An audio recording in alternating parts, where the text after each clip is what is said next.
Je m'entretiens avec François Desmarais, vice-président chargé des affaires commerciales et industrielles à l'Association canadienne des producteurs d'acier. Bonsoir, M. Desmarais. Bonsoir. Alors, je le disais un peu plus tôt, les États-Unis viennent d'imposer de nouveaux droits de douane, viennent de doubler ceux qui existaient. Donc, maintenant, les nouveaux droits sont à 50 % sur l'acier et l'aluminium. On en parlait, vous et moi, avant de commencer cette entrevue. C'est désespérant, cette situation. Est-ce que ça veut dire, là, pour l'instant, que notre marché, nos exportations aux États-Unis, ça devient complètement un marché fermé? Absolument. À 25 % on avait déjà senti les effets des tarifs. Pour le mois d'avril, nos exportations aux États-Unis avaient chuté de 30 %. Mais à 50 % c'est pratiquement impossible de poursuivre nos exportations vers les États-Unis. Ça fait qu'à toute fin pratique, le marché américain est fermé pour nos producteurs. Bon. Et ce qu'on se disait un peu plus tôt aussi, c'est que, évidemment, avec Donald Trump en ce moment, on ne sait pas, on est dans l'incertitude totale. Il peut changer d'avis demain matin ou demain soir. Bon.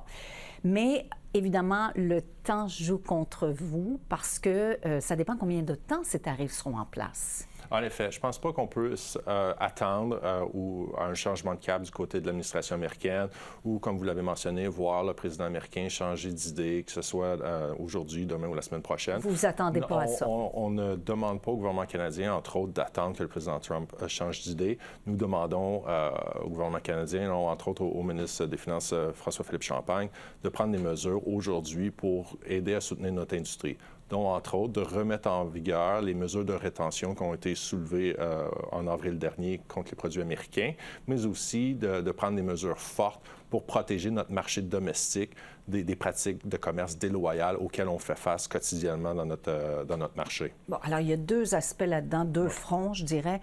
Donc, les contre-tarifs, appelons ça comme ça, imposés aux Américains. Alors ça risque, vous pensez, d'avoir un effet dissuasif? Non, ça a fonctionné. De notre expérience en 2018-2019, lorsque nous avions eu la précédente guerre tarifaire avec les États-Unis, nous avions des mesures de rétorsion contre les produits américains qui rentrent au pays. À l'époque, nous avons constaté que nos producteurs nationaux au Canada ont pu regagner des parts de marché aux dépens des Américains qui sont nos principaux exportateurs vers le Canada. Donc, les mesures ont eu un impact bénéfique pour nos exportateurs, leur permettre d'un peu de respirer pendant que les négociations prennent place.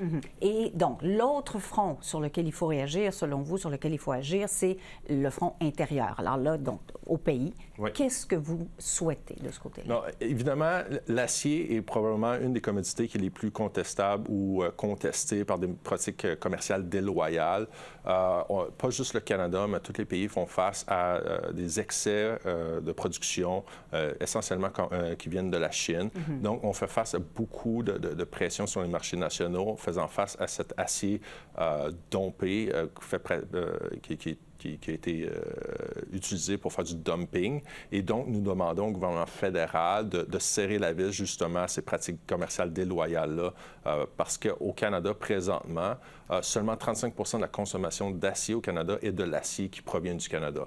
Donc, il y a près de 40 % de l'acier qui rentre au pays, pas tout illégalement, c'est vrai, mais beaucoup d'acier qui est dompé au pays. Il faut fermer la porte à cet acier illégal qui rentre au pays. Et ça fait baisser les prix, j'imagine. Entre autres, absolument. Souvent, on parle d'acier qui est hautement subventionné, qui aussi provient de juridictions qui ont peu ou pas de réglementation pour protection de la main-d'œuvre ou protection environnementale, avec des standards inférieurs auxquels on doit rencontrer.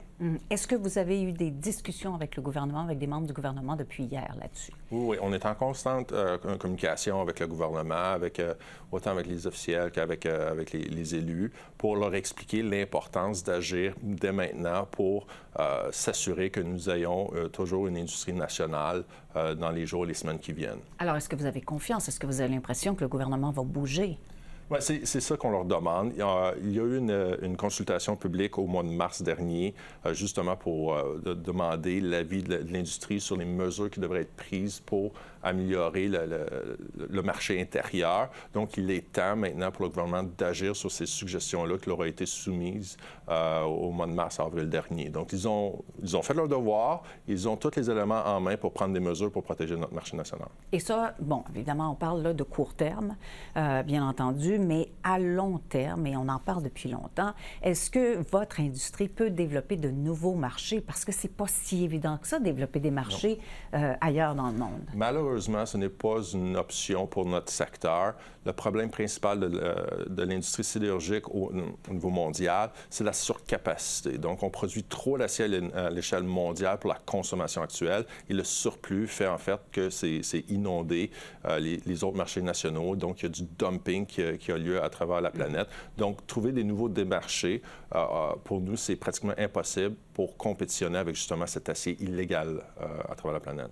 Est-ce que vous avez des discussions aussi avec l'industrie du côté américain? Évidemment, on a une très bonne relation avec nos vis-à-vis américains. D'ailleurs, je pense que ça vaut la peine de le dire, qu'on partage l'essentiel des préoccupations de l'industrie américaine. Parce que les Américains vont en souffrir énormément aussi, c'est évident. Il y a de ça, mais aussi que le problème principal, c'est la surcapacité mondiale. Donc, autant les États-Unis que le Canada font face à cette réalité-là. Et nous disons aux Américains que nous devrions travailler ensemble pour faire face à ces défis-là, au lieu d'y aller unilatéralement, comme ils ont fait. Bon, alors là, vous estimez en ce moment qu'il y a combien d'emplois à risque? C'est l'ensemble de l'industrie qui est à risque. On parle de 23 000 emplois directs liés à la production primaire d'acier au Canada. Puis je suis prêt à dire que l'ensemble de ces emplois-là sont à risque aujourd'hui. Et évidemment, il y a déjà du mal qui est fait, hein, on peut dire ça comme ça. Est-ce que les entreprises continuent à exporter en ce moment ou c'est déjà un peu paralysé? Très peu. J'ai beaucoup de nos membres qui m'ont affirmé, qui nous ont appelés pour nous dire qu'ils suspendaient toutes leurs livraisons vers les États-Unis. Dans certains cas, on parle de 60 à 70 de leur production qui est écoulée sur le marché américain. Donc, si du jour au lendemain, on arrête les exportations, vous pouvez imaginer que ça a une répercussion sur les emplois ici. OK. Alors là, c'est un effet de domino, évidemment. Vous parlez d'emplois directs, il y a des emplois indirects, il y a des impacts sur le taux de chômage, etc. Donc, c'est un peu un effet de domino, comme je le disais. Donc, là, vous pensez que s'il n'y a pas de changement, si ces frais douaniers sont toujours imposés, vous pensez qu'il peut y avoir des dommages visibles, des pertes d'emplois à partir de quand? C'est déjà en cours de route. Comme je le disais en entrée de jeu, à 25 de tarifs sur notre industrie depuis la mi-mars. On a déjà perdu près de 700 emplois à travers le pays. Nos carnets de commandes sont en train de complètement se vider. Nos exportations ont diminué de près de 30 au mois d'avril pour les États-Unis. Écoutez, M. Desmarais, on est de tout cœur avec vous, vos membres. C'est une situation particulièrement difficile. Merci d'avoir répondu à nos questions. Merci.